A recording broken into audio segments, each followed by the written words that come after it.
लेखक श्री राम शर्माचार्य की वाणी। शंकर रूप सतगुरु को बारंबार नमन। गुरु गीता अध्यात्म का परम गोपनीय शास्त्र है। हाँ, इसे समझने के लिए गहरी तत्वदृष्टि चाहिए। ये तत्वदृष्टि विकसित हो सके तो पता चलता है कि वैदिक रचनाएं जिस सत्य का बोध कराती हैं, उपनिषद की रीतियों में जिसका बखान हुआ है, गुरु गीता में वही प्रतिपादित है।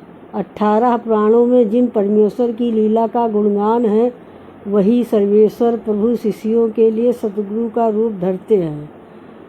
अध्यात्म विद्या के सभी ग्रंथों शास्त्रों को पढ़ने का सुफल इतना ही है कि अपने कृपालु सतगुरु के नाम में प्रीत जगे। संतों ने इसे कहा भी है, पढ़वे को फल गुणव है, गुणवे को फल ज्ञान, और ज्ञान को फल गुरु नाम है, कह श्रुत संत पुराण। यानी कि समस्त शास्त्रों को पढ़ने का ये फल ये है कि उस पर चिंतन मनन निध्यासन हो, और ये निध्यासन का फल है कि साधक को तत्व दृष्टि मिले, उसे ज्ञान हो, तथा ज्ञान का महाफल है कि उसे सतगुरु के नाम की महिमा का बोध हो, उनके नाम में प्रीति जगे, उन्हें नमन को बोध जगे। यही सृष्टि संत और पुराण कहते हैं। ऊपर के मंत्रों में गुरु भक्त शिष्यों को इसकी अनुभूति कराने की चेष्टा की गई है। इसमें बताया गया है कि शिष्य का परम कर्तव्य है कि वह अपने सतगुरु को नमन करे, क्योंकि वही संसार वृक्ष पर आरूढ़ जीव का नरक सागर में गिरने से उद्धार करते हैं। नमन उन श्री गुरु को जो अपने शिष्य के लिए ब्रह्मा विष्णु महेश्वर होने के साथ स्वयं परम ब्रह्मा परमेश्वर हैं। शिव रूपी उन सतगुरु को नमन करना शिष्य का परम कर्तव्य है, जो समस्त विद्याओं का उदय स्थान और संसार का आदि कारण है, और संसार सागर को पार करने के लिए सेतु हैं। वो गुरुदेव भगवान की अज्ञान के अंधकार से अंधे जीवों की आंखों का ज्ञान यज्ञ की शालाका से खेलते हैं। गुरुवर यही अपने शिष्य के लिए पिता हैं, माता हैं, बंधु हैं और इष्ट देवता हैं। वो ही उसे संसार के सत्य का बोध कराने वाले हैं। ऐसे परम कृपालु सतगुरु को शिष्य बार बार नमन करे और करता रहे। गुरु महिमा के साथ गुरु नमन की महिमा अपरिमित है। इसे गुरु गीता के अगले महामंत्रों में प्रकट करते हुए भगवान भोलेनाथ आदि माता पार्वती से कहते हैं। सद्गुरु नमन के इन महामंत्रों में गहन तत्व चर्चा है। गुरु तत्व, परमा तत्व और प्रकृति, ये सृष्टि तत्व अलग अलग नहीं है, ये सब एक ही है। भगवान शिव के वचन शिष्य को समझाते हैं। जिस सत्य के कारण जगत सत्य दिखाई देता है, अर्थात जिनकी सत्ता से जगत की सत्ता प्रकाशित होती है, जिनके आनंद से जगत में आनंद फैलता है, उन सच्चिदानंद रूपी सतगुरु को नमन है। जिनके सत्य पर अवस्थित होकर ये जगत सत प्रतिभासित होता है, सो सूर्य की भांति सभी को प्रकाशित करते हैं। जिनके प्रेम के कारण ही पुत्र आज सभी संबंध प्रीतकर लगते हैं, उन सतगुरु को नमन है।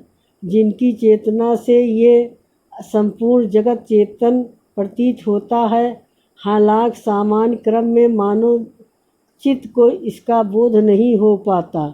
जागृत सुपृष्ठ आदि व्यवस्था को जो प्रकाशित करते हैं, उन्हें चेतना रूपी सतगुरु को नमन है। जिनके द्वारा ज्ञान मिलने से जगत की भेद दृष्टि समाप्त हो जाती है और वो शिव स्वरूप दिखाई देने लगता है, जिनका स्वरूप एकमात्र सत्य का स्वरूप ही है, उन सतगुरु को नमन है। जो कहता है कि मैं ब्रह्मा को नहीं जानता, वही ज्ञानी है। जो कहता है मैं जानता हूँ, वो नहीं जानता। जो स्वयं ही अभेद एवं भावपूर्ण ब्रह्मा है, वो सतगुरु को नमन है। सतगुरु नमन के इन महामंत्रों में गहरा तत्व विचार है। इनमें वेदांत का गहन बोध है। इनमें जो कुछ भी गाया है, उसे लौकिक बुद्धि से, कोरे पांडित्य से समझ पाना एकदम असंभव है। इन्हें समझने के लिए शिष्य की श्रद्धा, साधक की आस्था और महातपस्वी की निर्मल चेतना चाहिए। गहरी परिष्कृत गुरु भक्ति से इन्हें महामंत्रों का रहस्य मानवीय चेतना में समा सकता है, अन्यथा किसी भी तरह से नहीं।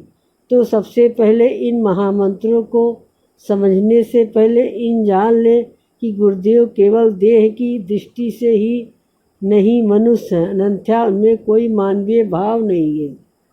उनका शरीर तो मनुष्य का है, परंतु उसमें विद्यमान चेतना सर्वथा ईश्वरीय है। उनके जीवन के संपूर्ण क्रियाकलाप ब्राह्मी चेतना ही अभिव्यक्ति है। इस सत्य को आत्मसात करने पर यही समझना संभव होता है।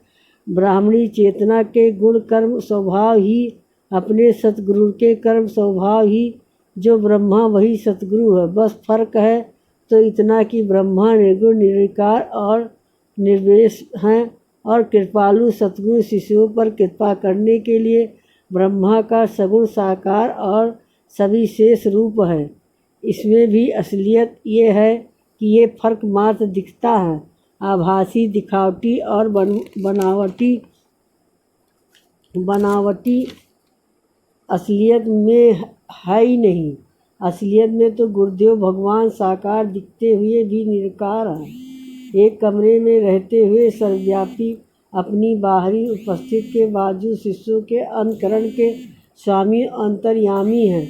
परम कृपालु सतगुरु के देह में जिस ब्रह्मा चेतना का आवाज अधिष्ठान है, वही जगत का कारण, उसी के सत्य जगत की सत्ता और आनंद है। उसी से सभी तत्व और सत्य प्रकाशित है। वही सारे संबंधों का आधारभूत कारण है। चेतना की सभी अवस्थाएं सतगुरु चेतना ही है। चैतन्य गुरु ही शिव है, वही विश्वरूप है। उनके ये स्वरूप को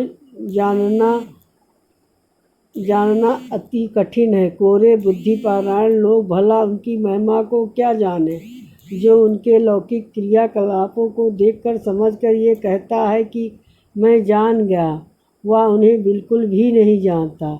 जो भक्तिपूर्ण हृदय से उन्हें समर्पित हो जाता है और ये कहता है, हे प्रभु मैं अज्ञानी, आपको भला क्या जानूं, वही उन्हें जानने का अधिकारी होता है।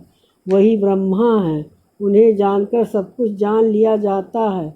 उन्हें नमन ही शिव शक्ति और सृष्टि को नमन है। गुरु नमन के सत्य को जान लेने पर अन्य कुछ भी जानना शेष नहीं रहता।